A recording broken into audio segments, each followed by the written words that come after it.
The information provided by the speaker, presenter on the IDSC platform is for general information purposes only. All information is provided in good faith. However, we make no representation or warranty of any kind, express or implied, regarding the accuracy, adequacy, validity, reliability, availability or completeness of this information.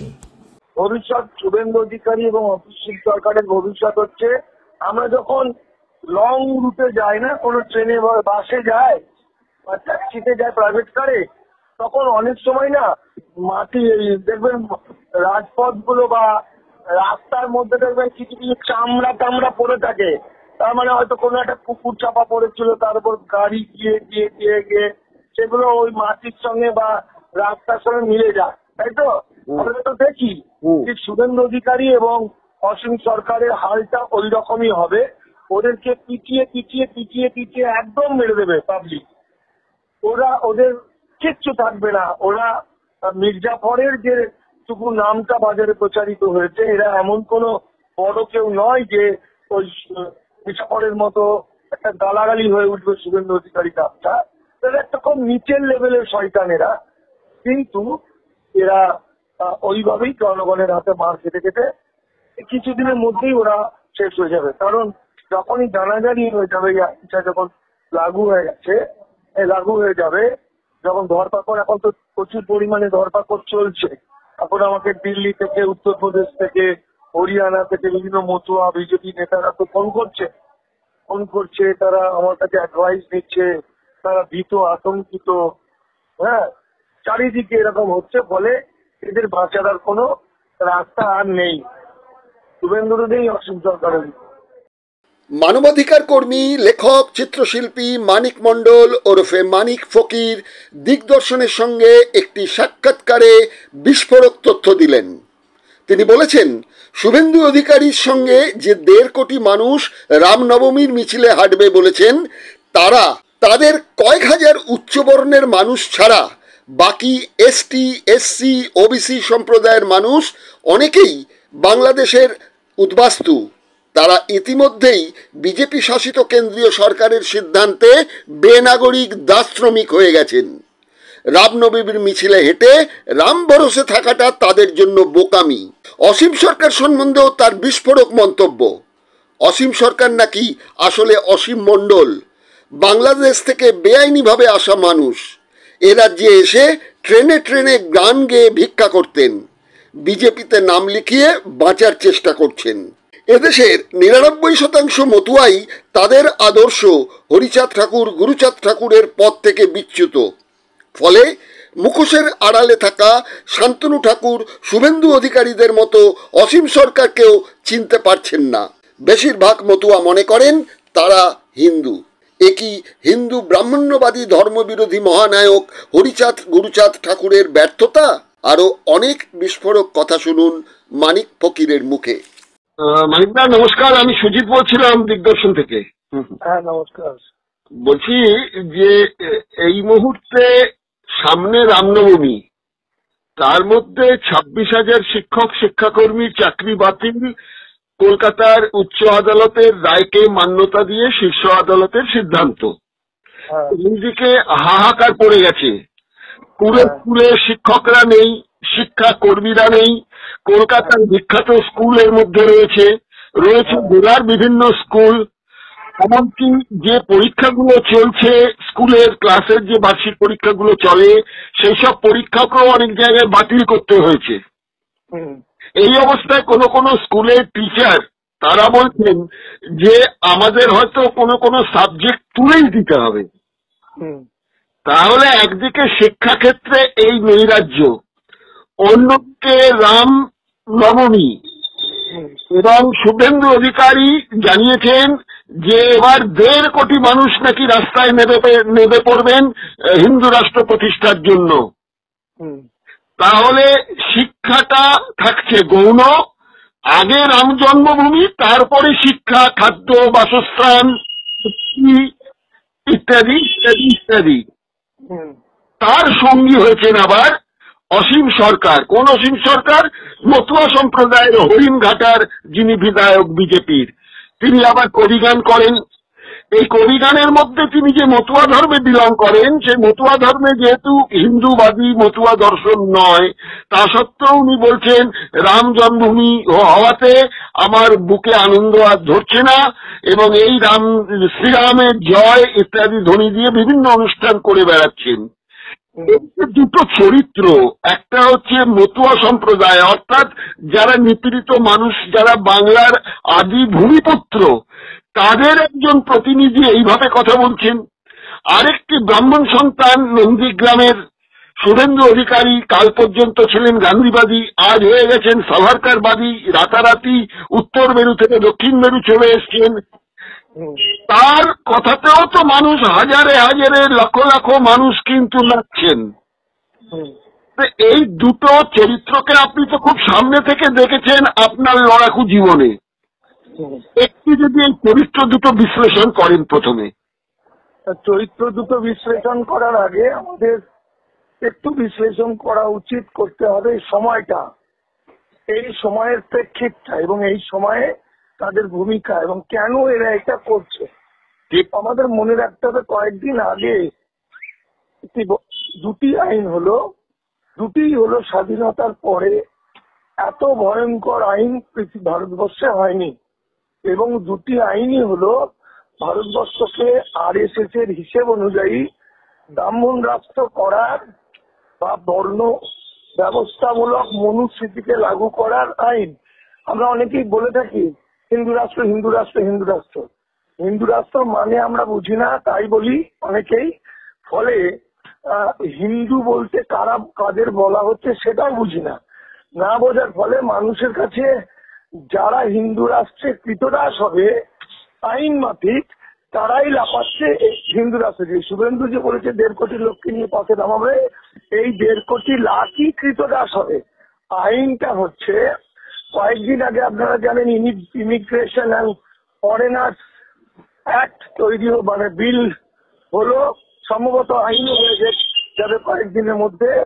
সেই বিলে বলা হয়েছে দেশ ভাগের পরে, অর্থাৎ 1952 সালের 14ই August যখন পাসপোর্ট ভিসা চালু হয়, মাইগ্রেশন সার্টিফিকেট যারা চালু হয়, তারপর থেকে আজকে পর্যন্ত যারা ভারতে ঢুকেছেন, মানে অবৈধভাবে ঢুকেছেন, মানে পাসপোর্ট ভিসা নিয়ে ঢোকেনি এবং এখানে এসে পাসপোর্ট ভিসা করে নিয়েছেন, তাদের 10 লক্ষ টাকা পর্যন্ত ফাইন এক একজনের এবং 7 বছর পর্যন্ত জেল। তারা রাস্তাঘাটে মিটিং টিটিংও করতে পারবেন না, তাদেরকে কেউ সহযোগিতাও করতে পারবে না। একটা সাধারণ মানের পুলিশ, মানে হেড পুলিশ, সেই পুলিশ যাকে খুশি ধরতে পারবে এবং জেলখানায় ঢুকিয়ে দিতে পারবে।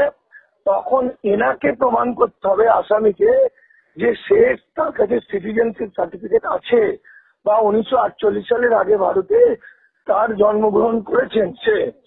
ফলে আইন দিয়ে কয়েকদিন আগে কৃতদাস প্রথা চালু হলো। কৃতদাস প্রথা আমি এই কারণেই বলছি যে 7 লক্ষ টাকা কেন, 7,000 টাকা দেওয়ার ক্ষমতা আমাদের দেশের লক্ষ কোটি অসহায় মানুষের নেই, দেশভাগে বলি হওয়া।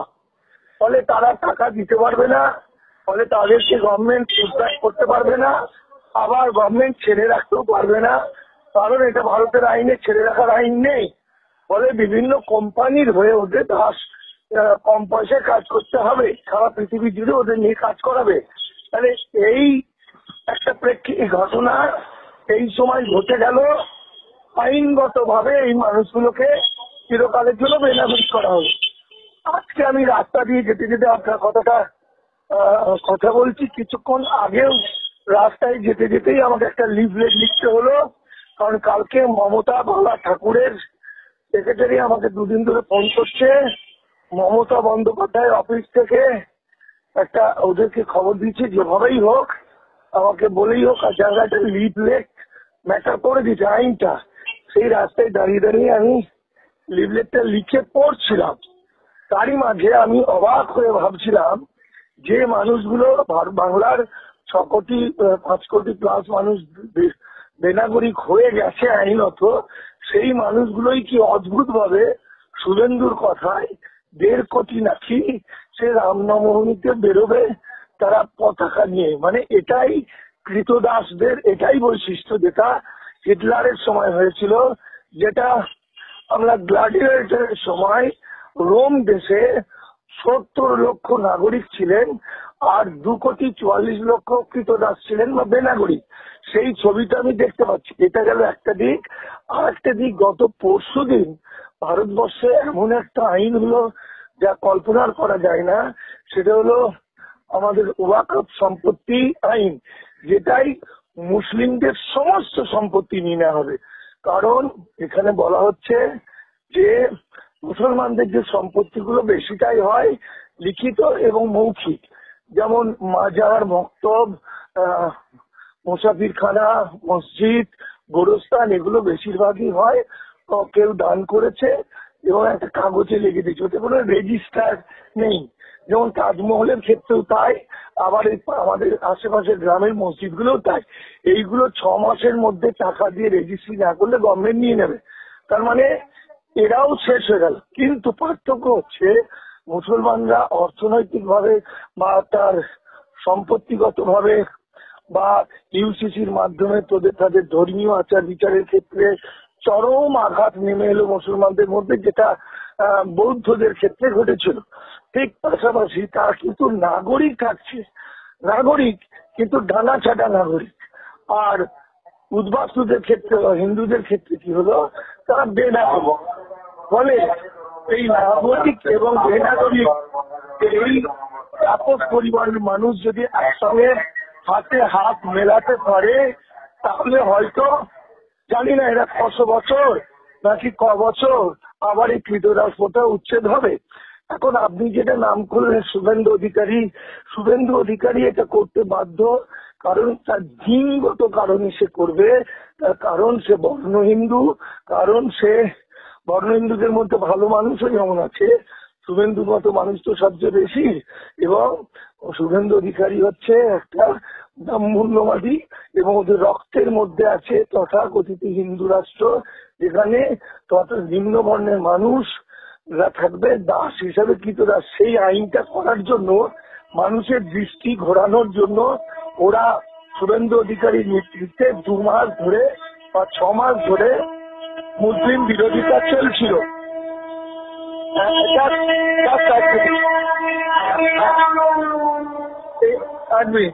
তো 2 মাস ধরে এই ঘটনাগুলো ঘটিয়ে তার রেসটা চলছে। আইন দুটো তো হয়ে গেছে, কিন্তু ছট করে তো বন্ধ করে দিতে পারে না। আইন দুটো হয়ে যাওয়ার পরও ওরা মানুষ যাতে এই আইনের বিরুদ্ধে পথে নেমে এখনই কোটি কোটি মানুষ পথে নেমে প্রতিবাদ না করে।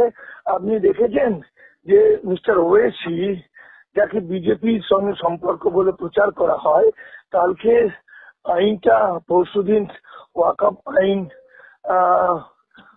বিল পাস হয়ে যাওয়ার পরে বা আইন মানে রাজ্যসভায় এবং লোকসভায় পাস হওয়ার পর তিনি কেমন কাঁদছিলেন। তার মানে ওরকম একটা মানুষ যখন কাঁদছিলেন তখন বুঝতে হয় যে কি ঘটতে চলেছে। তার মানে এটা আরএসএস এর গোলওয়ালকারের লেখা ভারতবর্ষকে তথাকথিত হিন্দু রাষ্ট্র করার, বর্ণ ব্যবস্থা করার যে আইন, সেগুলো করে নিল। এটা গেল শুভেন্দুর দিক থেকে। আর একটা জিনিস আপনি বলছেন, সেটা অসীম সরকার। অসীম সরকার শুনছেন? হ্যাঁ, শুনছি। ব্যক্তি জীবনে অসীম সরকার অত্যন্ত বড় একজন শিল্পী, কিন্তু বাস্তবে উনি হচ্ছেন অসীম মন্ডল। উনি ইনলিগাল মাইগ্রেন্ট, অবৈধ অনুপ্রবেশকারী।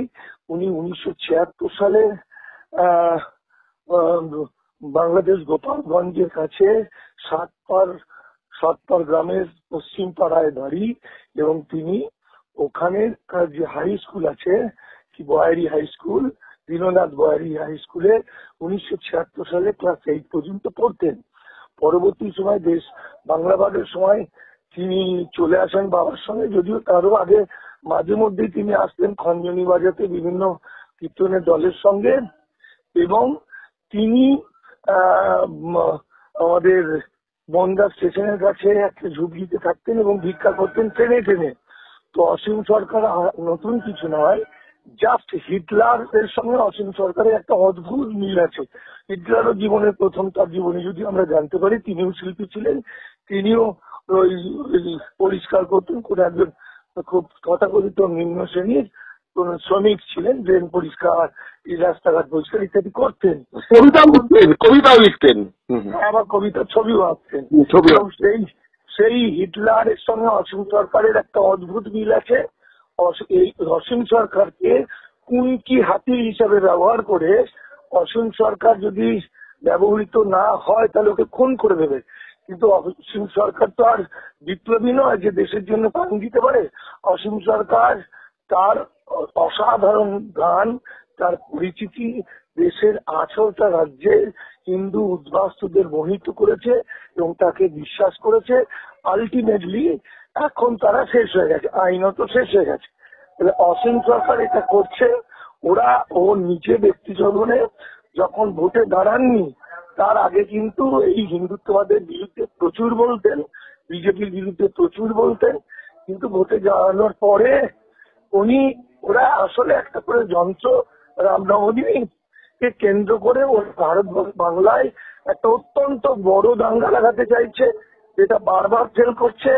যে দাঙ্গা রেস যেন আরো কিছুদিন থাকে, ভোট পর্যন্ত রেস থাকলে কি হবে, যদি এখানে বিজেপি জেতে তাহলে ডবল ডেকার সরকার হলে অতি সহজেই তারা উদ্বাস্তুদেরকে ধরতে পারে, উদ্বাস্তু জমি দখল করতে পারবে, বুলডোজার দিয়ে প্রচুর বাড়িঘর ভেঙে দিতে পারবে, এবং এই যে কোটি কোটি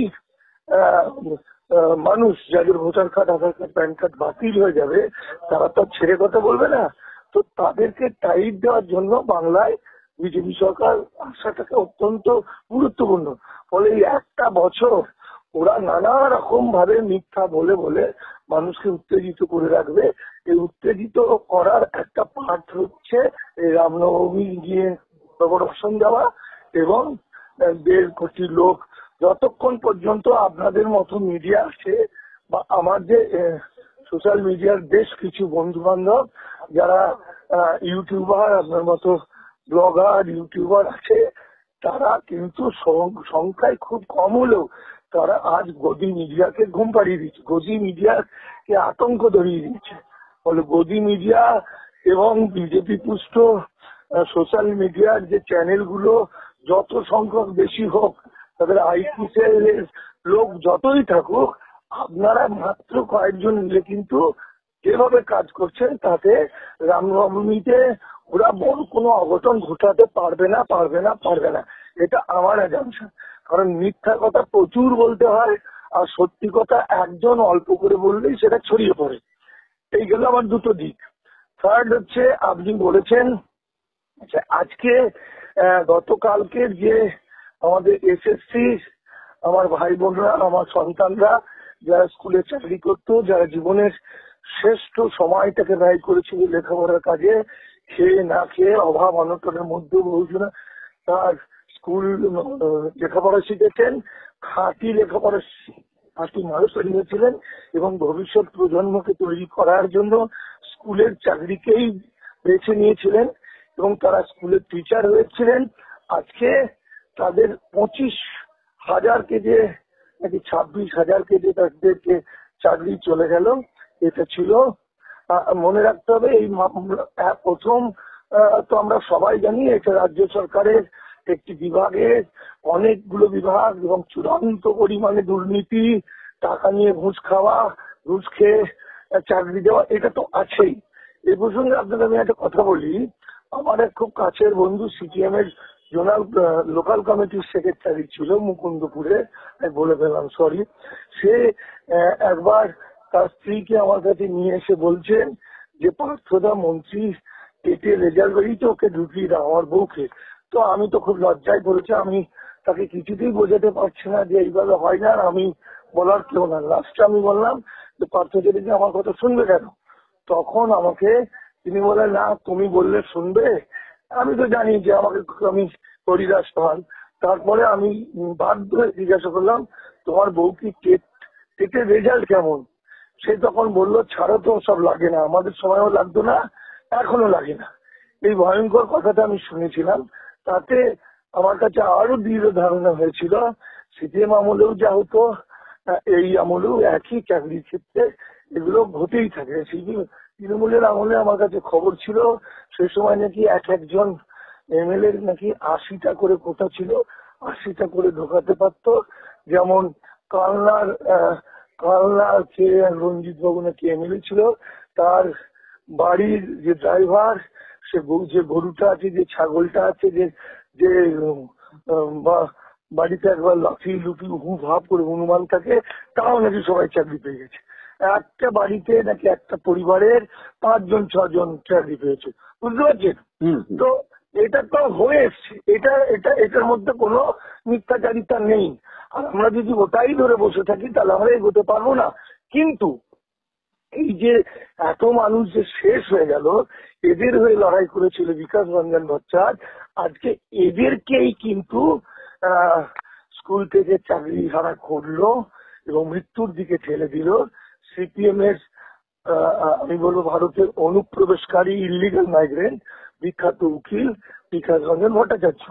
ঠিক আছে, বিকাশ বাবু আর একজন করলেন যাকে ভগবান বলতো লোকে, সেই যিনি এখন বিচারপতি থেকে হয়ে গেছেন রাজনৈতিক ব্যক্তিত্ব, সেই আমাদের অভিজিৎ গাঙ্গুলি।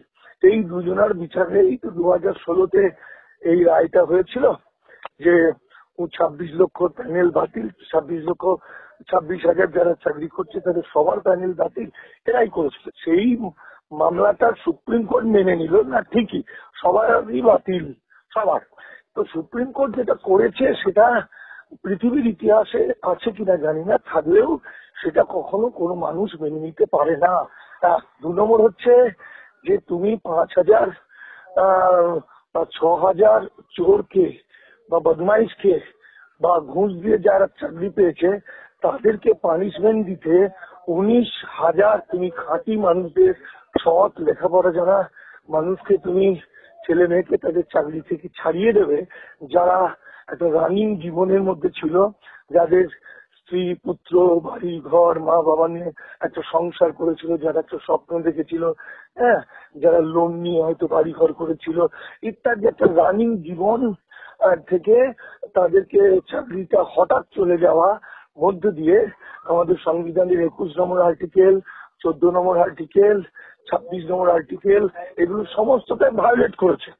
সেই জায়গায় আমি গতকালকে আমি যে আজকে বারাসাত স্টেশনের কাছে হাঁটছি আর আপনার সঙ্গে কথা বলছি, আমাকে আমার এক বন্ধু, একজন বিখ্যাত অ্যাডভোকেট, তার নাম হলো শান্তিরঞ্জন দাস, যিনি সিঙ্গুর মামলায় জিতেছিলেন, তিনি কালকে আমাকে ফোন করেছিলেন যে অত্যন্ত গুরুত্বপূর্ণ বিষয়, তুমি এসো। আজকে এলাম, তো ও আমার কাছে কিছু হলফনামায় সই করালেন।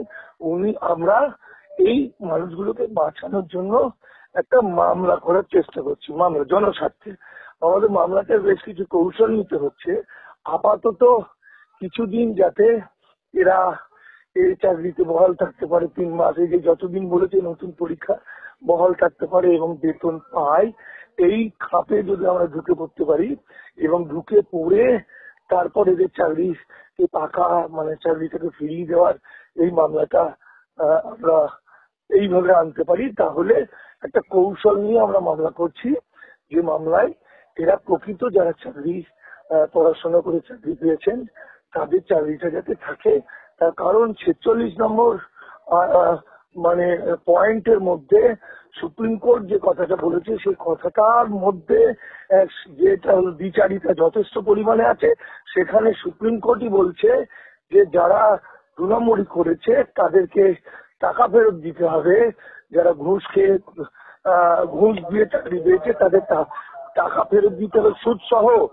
আর এই মানুষগুলোকে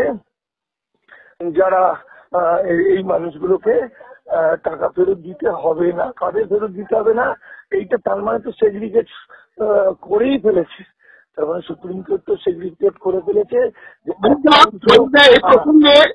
এই প্রসঙ্গে কালকে আরো বিস্তারিত ভাবে আলোচনা করবে, কারণ বিষয়টা অনেক গুরুত্বপূর্ণ।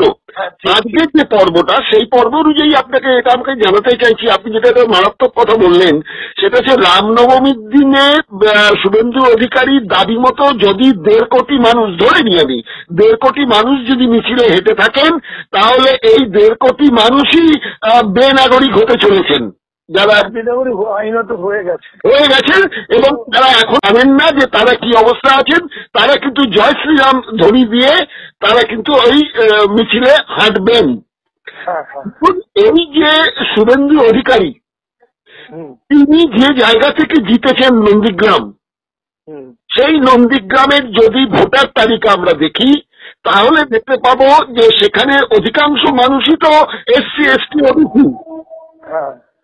সেখানে 3 জন পদপ্রার্থী হয়েছিলেন, মানে পদপ্রার্থী না ভোট প্রার্থী হয়েছিলেন। সিপিএম এর মীনাক্ষী মুখোপাধ্যায়, আমাদের তৃণমূলের তরফে ছিলেন মমতা বন্দ্যোপাধ্যায় এবং বিজেপি ছিলেন শুভেন্দু অধিকারী। 3 জনই ব্রাহ্মণ সন্তান। সিপিএম ব্রাহ্মণ মানুক না মানুক, তারা তাদের একজন ওখানে প্রার্থী দাঁড় করিয়েছেন। তারা 3 দলে ভাগ হয়ে ভোট দিয়েছেন, 3 জন ব্রাহ্মণ সন্তানকেই ভোট দিয়েছেন এবং ভোট দেওয়ার পরে সেখানে শুভেন্দু অধিকারী জিতে। প্রশ্নটা হচ্ছে যে এলাকা থেকে নন্দীগ্রাম থেকে জিতেছেন শুভেন্দু অধিকারী, এখানকার অধিকাংশ ভোটার হচ্ছেন এসসি এসটি ওবিসি। তারা কি এই মুহূর্তে রামনবমীর প্রাক্কালে মিছিলে হাঁটবেন? ঠিক আছে, তারা কি একবার জিজ্ঞাসা করবেন না শুভেন্দু অধিকারীকে যে আমাদের ভবিষ্যৎ না রাম ভরসে থাকতেই হবে?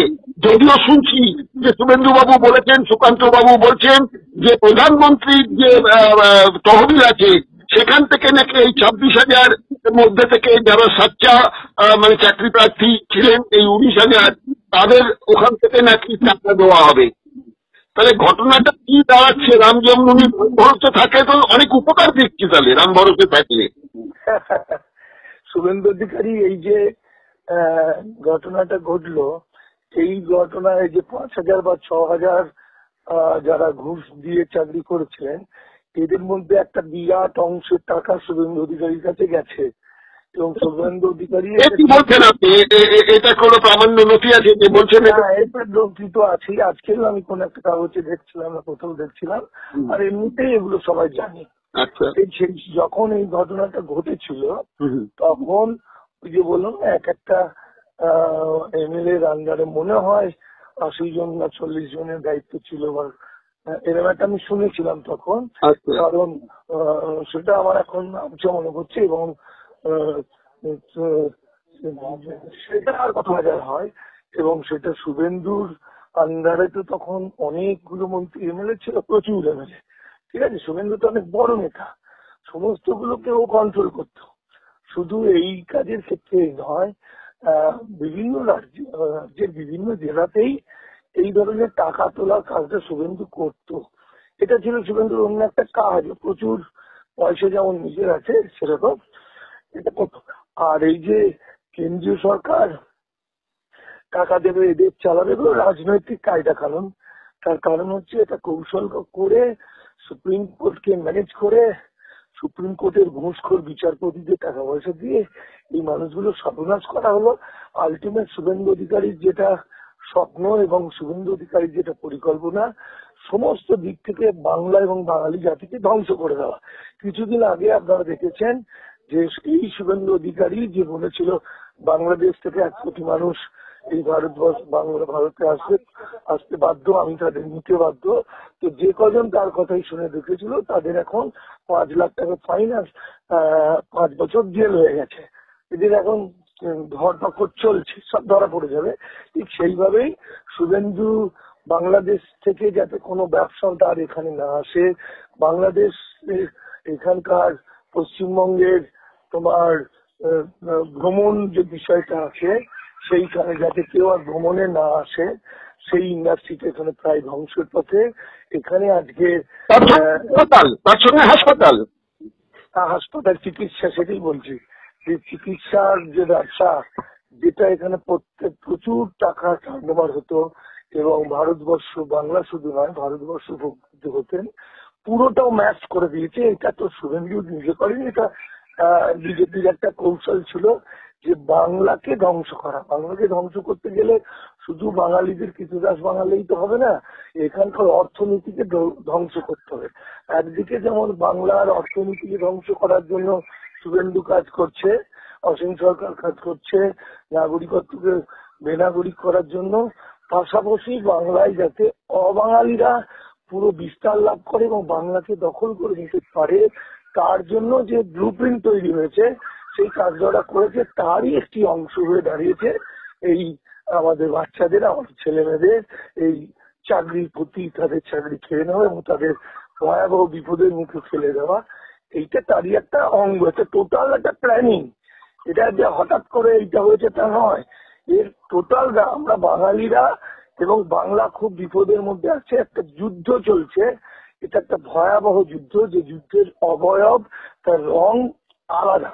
এই রকম রং মানুষ হয়তো দেখেনি, মানুষ বুঝতেই পারছে না। যে ফিল করতে যারা চেষ্টা করবে, দু চোখ খুলে যারা বোঝার চেষ্টা করবে, দেখার চেষ্টা করবে, তারা বুঝতে পারবে। আচ্ছা, এটা তো আপনি মানুষের কথা বললেন, ঠিক আছে, সাধারণ মানুষ বুঝতে পারছেন না, তারা এত মাঠে জানেন না। কিন্তু রাজ্যের মুখ্যমন্ত্রী মমতা বন্দ্যোপাধ্যায়, তার আমলেই কিন্তু স্ট্যাটিস্টিক্স বলছে, তার আমলেই কিন্তু হুম করে বেড়েছে আরএসএস এর বিভিন্ন শাখা সংগঠন এবং তার সঙ্গে যে আরো আনুষঙ্গিক যে প্রবল উগ্র হিন্দুত্ববাদী সংগঠন রয়েছে, তাদের শাখা প্রশাখা। সে বিষয়টা কি মমতা বন্দ্যোপাধ্যায় এই দীর্ঘ তৃতীয়বারের মুখ্যমন্ত্রী হওয়ার সুবাদে সেগুলো একটু নাড়াঘাটা করে দেখেননি, যে তোমারে নদীরে যে গোকুলে বাড়িছে সে? একটা জিনিস বুঝতে হবে যে ভারতবর্ষের সমস্ত রাজনৈতিক দল, বেশিরভাগ ক্ষেত্রে বড় রাজনৈতিক দল এবং সরকারগুলো আরএসএস দ্বারা ইনফ্লুয়েন্স হওয়া বা খুব কৌশলে আরএসএস এরই তৈরি।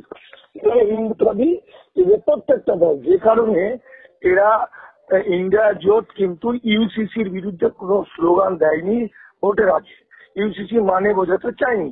অর্থাৎ যেটা বলবো, আমাদের পশ্চিমবঙ্গের তৃণমূল কংগ্রেসটার জন্ম যদি হিসাব করা যায়, এই জন্মটাও কিন্তু আরএসএস এর হাত ধরেই, আরএসএস বিজেপির হাত ধরেই।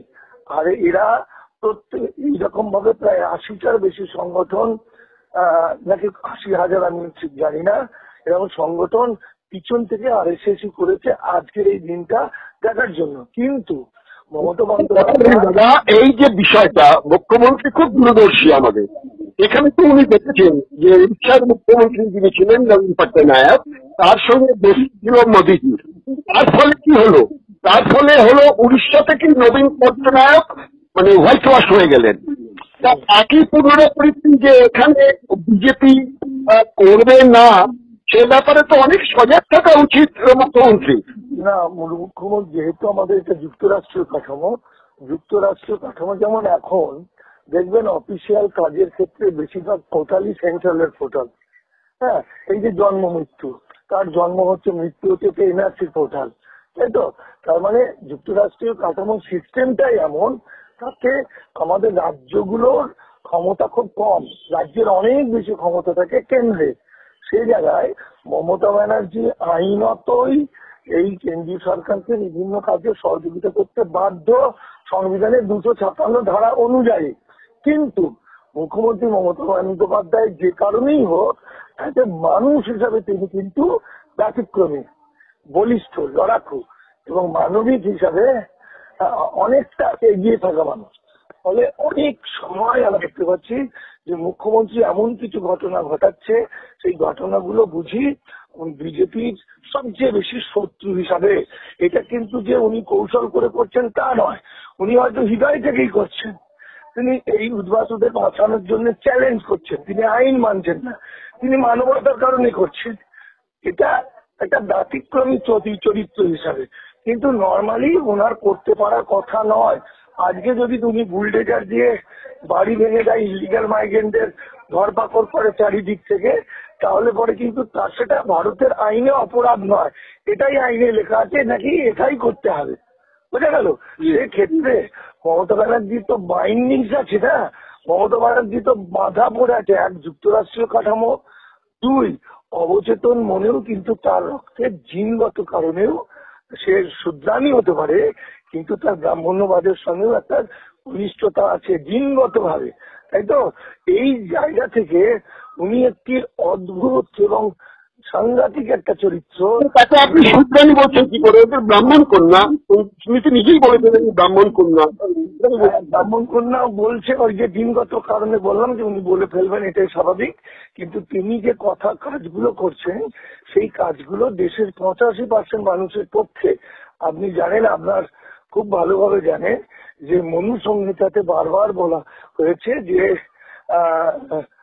মেয়েরা, আমাদের দেশের মেয়েরা শূদ্রাণী, তার কারণ এবং এদেরকে খিস্তি করে একটা নোংরা ভাষায় পাপজনী বলা হয়।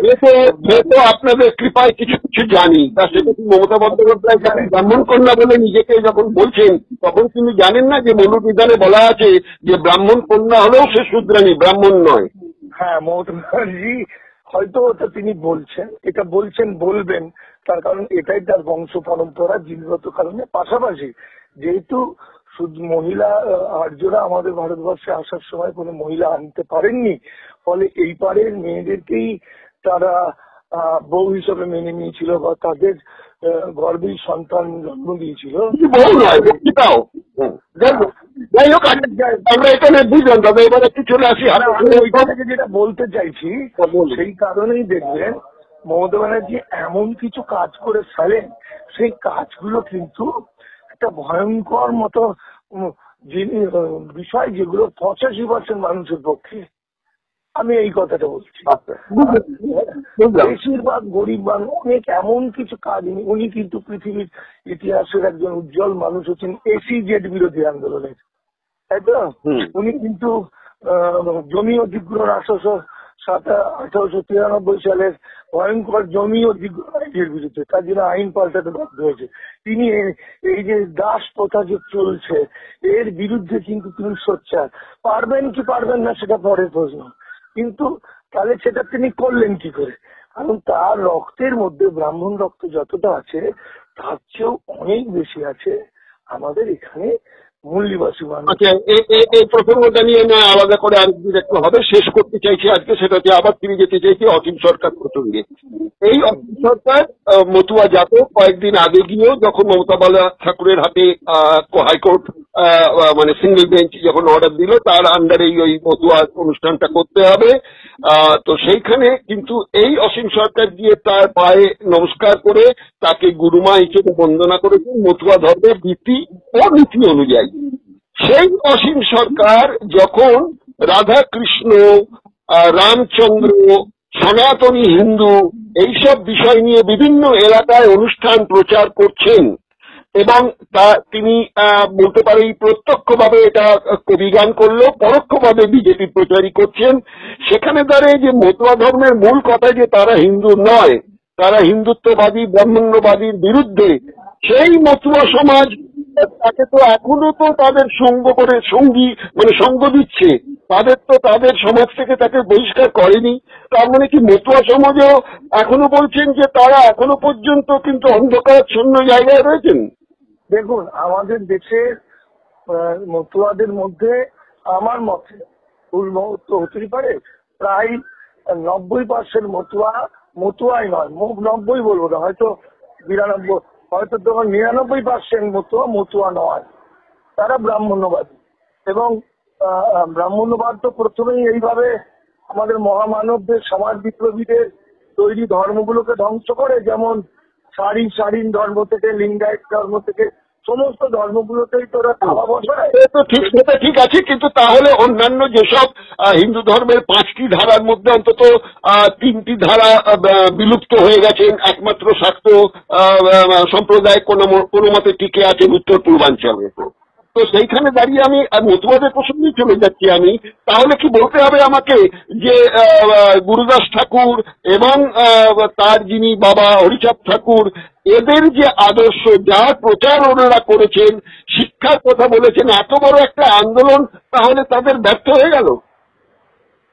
ব্যর্থ হয়ে গেছে বলবো না, তার কারণ সৃষ্টি তো ওইভাবেই হয়। পৃথিবী ধ্বংস হয়ে যাওয়ার পরও কিন্তু আবার সবুজ রেখা দেখা যায়। এই যে আমাদের পাশে কলকাতার যেহেতু লোক, আমরা জানি সুন্দরবন যুগ ধরে সুন্দরবন ধ্বংস হয়েছে, আবার সৃষ্টি হয়েছে। অর্থাৎ এই মতুয়ারা কৃতদাসে পরিণত হবে, আবার তার মধ্যে কিছু এই মতুয়া সম্প্রদায় বা মতুয়া ধর্ম ধ্বংসের পথে যাবে, আবার তার মধ্যেও কিন্তু সৃষ্টি করার মতো প্রকৃতপক্ষে হরি গুরুচাঁদের আদর্শ এবং বাবা সাহেব আম্বেদকরের আদর্শ বা গুরু নানকের আদর্শ বা আমাদের যোগেন্দ্রনাথ মন্ডলের আদর্শ দেওয়াও এমন মতুয়াদেরও আমি দেখেছি।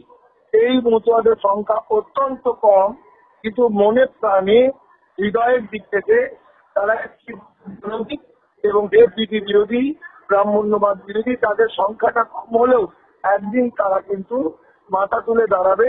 একটু দেরি হয়ে যাবে ঠিকই অসীম সরকারদের মতো শয়তানদের জন্য, কিন্তু একদিন তারা আবার মাথা তুলে দাঁড়াবে, এটা আমার বিশ্বাস। ঠিক আছে, তাহলে শেষ প্রশ্ন আপনাকে, এই শুভেন্দু অধিকারী এবং এই অসীম সরকারের ভবিষ্যৎ কি? ভবিষ্যৎ শুভেন্দু অধিকারী এবং অসীম সরকারের ভবিষ্যৎ হচ্ছে, আমরা যখন লং রুটে যাই না, কোনো ট্রেনে বা বাসে যায় বা ট্যাক্সিতে যায়, প্রাইভেট কারে, তখন অনেক সময় না মাটি দেখবেন রাজপথ গুলো বা রাস্তার মধ্যে দেখবেন কিছু কিছু চামড়া টামড়া পড়ে থাকে। তার মানে হয়তো কোনো একটা পুকুর চাপা পড়েছিল, তার উপর গাড়ি গিয়ে গিয়ে গিয়ে গিয়ে সেগুলো ওই মাটির সঙ্গে বা রাস্তার সঙ্গে মিলে যায়, তাই তো? আমরা তো দেখি যে শুভেন্দু অধিকারী এবং অসীম সরকারের হালটা ওই রকমই হবে। ওদেরকে পিটিয়ে পিটিয়ে পিটিয়ে পিটিয়ে একদম মেরে দেবে পাবলিক। ওদের কিচ্ছু থাকবে না। ওরা মির্জাফরের যে টুকু নামটা বাজারে প্রচারিত হয়েছে, এরা এমন কোন বড় কেউ নয় যে ওই মির্জাফরের মতো একটা গালাগালি হয়ে উঠবে শুভেন্দু অধিকারী নামটা।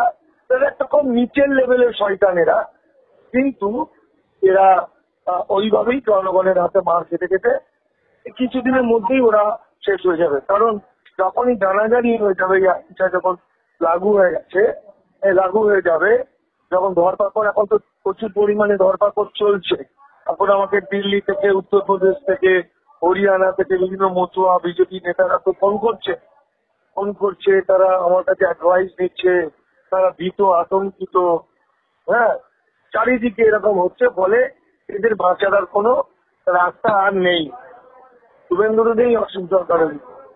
এটা শুনতে কেমন লাগলো, একটু নাটকীয় ভাবে বললাম, কিন্তু এটাই হলো বাস্তবতা। এর বাইরে কোনো অঙ্ক নেই। অসংখ্য ধন্যবাদ মানিকদা আপনাকে। আপনার মন্তব্য আপনি আমাকে পরিষ্কার ভাবে বললেন। আজকের রামনবমীর সামনে প্রেক্ষাপটে দাঁড়িয়ে কি কি বাস্তবতার মধ্যে বাঙালি সমাজ দাঁড়িয়ে আছে এই প্রসঙ্গে। আরেকদিন আপনার সঙ্গে খুব কাছাকাছি, আমরা একদিনের মধ্যেই আপনার সঙ্গে আবার যোগাযোগ করছি। এই শিক্ষা এবং শিক্ষা কর্মীদের যে বিপদ ঘনিয়ে এসছে, তার পেছনে রাজনৈতিক দলগুলোর কি কি অভিসন্ধি কাজ করেছে এবং কি অবস্থা নিয়ে দাঁড়াচ্ছে এ সম্পর্কে আপনি যে বলছেন কোর্টে গেছেন, সেই কোর্টের যে মামলা হতে যাচ্ছে নতুন করে, আবার এই বিষয়ে আপনার কাছ থেকে কয়েকদিনের মধ্যেই আবার কিছু জানতে চাইবো। আজ তাহলে এখানে শেষ করছি মানিকদা। হ্যাঁ, ধন্যবাদ, সকলকে ধন্যবাদ, অসংখ্য ধন্যবাদ।